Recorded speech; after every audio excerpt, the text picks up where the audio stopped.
Students, कैसे हैं आप सब। आशा करती हूँ कि आप सब अच्छे होंगे। देखिए बेटा, हम जीवों का जो हमारा लेसन 2 था, जीवों का वर्गीकरण, उसका अध्ययन कर रहे थे। और जो हमारा आज का टॉपिक है वो भी है वर्गीकरण की पद्धति। अब वर्गीकरण की पद्धति यानी कि किसी भी जीवों का वर्गीकरण हम वैज्ञानिक मानदंडों के अनुसार करते हैं। और वैज्ञानिक मानदंडों के अनुसार जिन्होंने सबसे पहले वर्गीकरण किया था जीवों का, उनका नाम था अरस्तु। उन्होंने क्या किया कि जीवों को बाह्य आकार के आधार पर देख करके और कह दिया कि भाई एक तो कौन है, पादप है, और दूसरे कौन है, जंतु है। उन्होंने पादपों को बाह्य आकार के आधार पर, केवल उनकी बाह्य संरचना के आधार पर देखा और उन्हें 3 वर्गों में बांट दिया। एक वृक्ष, दूसरे झूप और तीसरे कौन से थे, शाक। जो सबसे बड़े पेड़ थे उनको उन्होंने क्या कह दिया कि भाई ये वृक्ष है। उनसे जो छोटे थे उनको क्या कह दिया कि भाई ये क्या है, झूप। सबसे बड़े जो थे उनको क्या कह दिया कि भाई ये वृक्ष है। उनसे जो छोटे थे उनको क्या कहा कि ये झूप है। और जो सबसे छोटे थे यानी कि जिनका जीवन काल 1 वर्षीय था, उनको क्या कहा कि ये क्या है, शाक है। जिनका तना बहुत कोमल था, जीवन काल 1 वर्षीय था, उनको क्या कहा, शाक। जैसे कि पुदीना है, जो छोटे जो होते हैं जैसे सरसों है, तो इन सबको उन्होंने क्या कह दिया, शाक। इसके बाद में उन्होंने जो बाह्य आकार के आधार पर जीवों का वर्गीकरण किया था उन्होंने, लेकिन इस आधार पर वर्गीकरण कैसे किया जाता है कि भाई संपूर्ण जीव जगत है, यहाँ पर बहुत सारे जीव जंतु है, कोई छोटे हैं, कोई बड़े हैं, और उनकी किसी की कोशिका संरचना अलग अलग है, किसी की कोशिका भित्ति सबकी अलग अलग है।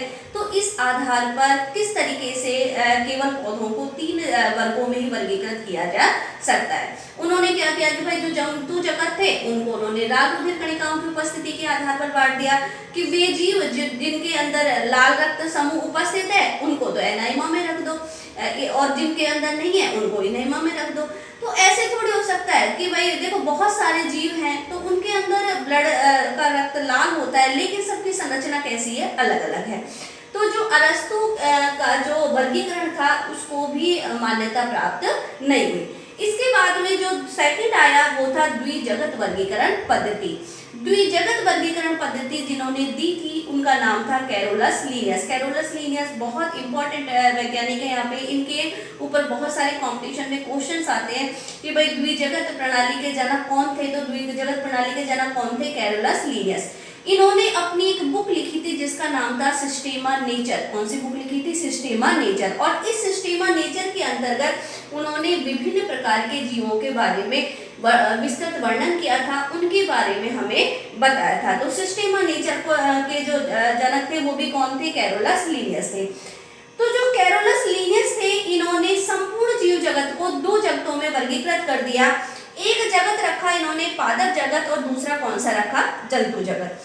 पादप जगत में इन्होंने पौधों को कवक, जीवाणु, मॉस, लाइकेन इन सबको रख दिया। और जंतु जगत में इन्होंने जंतु, अमीबा, पैरामीशियम, इस तरीके से बहुत सारे जीवों को किसमें रख दिया, जंतु जगत में। लेकिन इनके जो वर्गीकरण था उसको भी मान्यता प्राप्त नहीं हो सकी, क्योंकि इन्होंने क्या किया कि ना तो एक कोशिकीय और बहुकोशिकीय जीवों में किसी प्रकार से विभेद किया, ना ही प्रोकैरियोटिक और यूकैरियोटिक जीवों में किसी प्रकार से कोई विभेद किया, और ना ही वे जीव जिनका की जो प्रकाश संश्लेषण करते हैं और जो नहीं करते हैं उनमें भी किसी प्रकार का विभेद किया।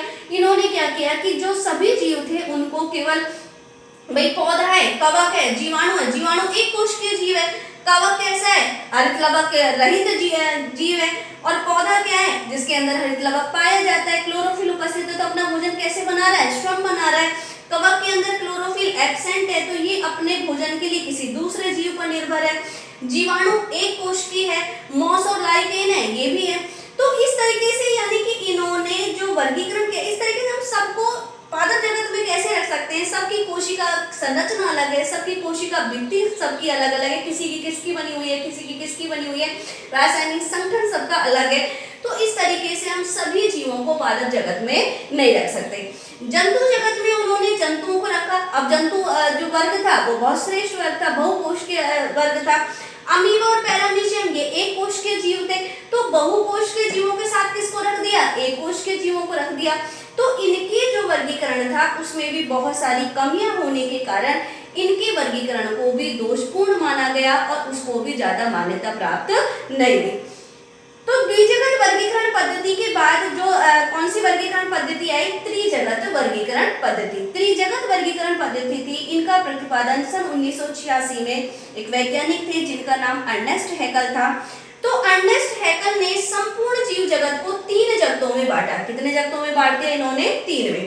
एक पादप जगत, दूसरा जंतु जगत और तीसरा कौन सा था? प्रोटिस्टा।